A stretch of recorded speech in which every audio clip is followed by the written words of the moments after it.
आज की वीडियो में हम आपको बताएंगे 5 ऐसे लोगों के बारे में जिनके एग्जिस्ट होने पर आप हैरान हो जाएंगे। Number 5, Alexandra Siang. ये लड़की एक मखसूस मेडिकल कंडीशन से गुजर रही है जिसकी वजह से ये 14 साल की होने के बावजूद भी दिखने में 8 साल की छोटी बच्ची लगती है।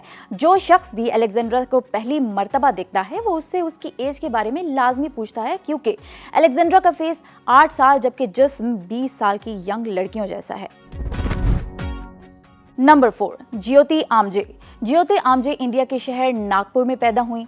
ज्योति वैसे दिखने में तो छोटी बच्ची लगती है, लेकिन दरअसल ये एक औरत है। जी हाँ, ज्योति 1993 में पैदा हुई, यानी इनकी उम्र 30 साल है। ज्योति की हाइट 62.8 सेंटीमीटर है। आप लोग सोच रहे होंगे कि ज्योति इतनी छोटी कैसे है। डॉक्टर्स के अकॉर्डिंग ज्योति को बॉन्स की एक स्पेसिफिक बीमारी है जिसकी वजह से इसकी हड्डियां ग्रो नहीं करती, लेकिन अपने छोटे कद की वजह से ज्योति किसी किस्म के कॉम्प्लेक्स में मुब्तला नहीं है। ज्योति हमेशा हंसती और खिलखिलाती नजर आती हैं। ज्योति 1.3 मिलियन फॉलोअर्स के साथ इंस्टाग्राम पर भी काफी पॉपुलर हैं। सिर्फ यही नहीं बल्कि ज्योति एक एक्टर भी हैं। ज्योति ने अमेरिकन हॉरर सीरीज और इंडियन रियलिटी शो में भी हिस्सा लिया। नंबर 3, सुल्तान कौसिन। दुनिया की सबसे छोटी औरत के बाद अब आपको बताते हैं दुनिया के सबसे लंबे इंसान के बारे में।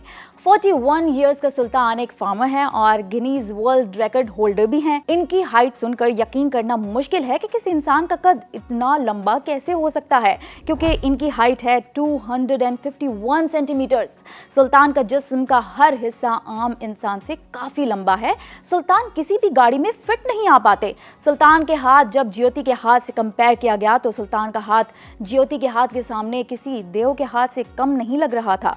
कुछ लोगों को लंबी हाइट काफी एडमायर करती है, पर क्या आप जानते हैं कि सुल्तान की इतनी लंबी हाइट की वजह उनके दिमाग में मौजूद एक ट्यूमर है, और इसी ट्यूमर की वजह से चलने फिरने के लिए सुल्तान बैसाखियों का इस्तेमाल करते हैं। लेकिन दूसरी तरफ इतनी लंबी हाइट के कुछ फायदे भी हैं। कुछ सालों पहले डॉक्टर सुल्तान के लंबे कद को लेकर काफी परेशान हो गए थे, क्योंकि कद का ज्यादा से ज्यादा लंबे होते चले जाना सुल्तान की सेहत के लिए खतरनाक था। लेकिन 2012 में डॉक्टर्स इनका कद रोकने में कामयाब हो गए, जिसके बाद सुल्तान अब हेल्थ वाइज नॉर्मल हैं। इनफैक्ट वो शादी करके खुशी खुशी अपनी जिंदगी गुजार रहे हैं। Number 2, इजाया Acosta. डॉक्टर्स ने कहा कि ये जिंदा नहीं बच सकता, और जब इजाया नॉर्मल हो गया तो डॉक्टर्स ने फिर ये कहा कि अकोस्टा बच तो गया है मगर ये सारी जिंदगी चल नहीं पाएगा। लेकिन इजाया ने डॉक्टर्स को यहाँ भी गलत साबित कर दिया, क्योंकि इजाया नॉर्मल इंसानों की तरह सही से चल सकते हैं। पर डॉक्टर्स की एक बात सच्ची साबित हुई कि ये बोल नहीं पाएगा, क्योंकि पैदाइशी तौर पर इसका जबड़ा ही नहीं है।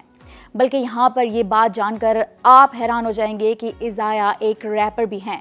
एक्चुअली बचपन से ही इनको सॉन्ग राइटिंग का शौक था और बचपन में ये सॉन्ग्स और पोइम्स लिखते थे। अलबत्ता इजाया आवाज़ नहीं निकाल सकता, पर सॉन्ग ज़रूर लिखता है। कुछ अर्सा पहले एक रैपर को इजाया के लिखे हुए गाने पसंद आए और उसने इजाया के लिखे हुए बहुत से गाने गाए, और इस तरह वो इजाया की आवाज़ बन गया है। इजाया बोल तो नहीं पाता, पर उसके पास ऑल टाइम एक आईपैड मौजूद होता है जिससे वो लोगों तक अपनी बात कम्युनिकेट करता है। आखिर में नंबर 1, बाइजिद हुसैन। बाइजिद हुसैन एक ऐसी बीमारी में मुब्तला हैं जिसकी वजह से उसकी एज है तो सिर्फ 6 साल की, पर वो दिखता 80 साल के बूढ़े आदमी जैसा है। बाइजिद बांग्लादेश में रहता है। इसके पेरेंट्स का कहना है कि बाइजिद अपनी एज के बच्चों के हिसाब से काफ़ी होशियार है, मगर ना ही ये स्कूल जा पाता है और ना ही दूसरे बच्चों के साथ खेल सकता है, क्योंकि बाकी बच्चे बाइजिद को देखकर खौफ महसूस करते हैं। बाइजिद सिर्फ 80 साल का दिखता ही नहीं बल्कि बूढ़े लोगों की तरह इनके जोड़ों में हमेशा दर्द भी रहता है। बाइजिद की स्किन जगह जगह से हार्ड भी हो जाती है। ऐसा लगता है बाइजिद छोटे कद का बड़ा इंसान है।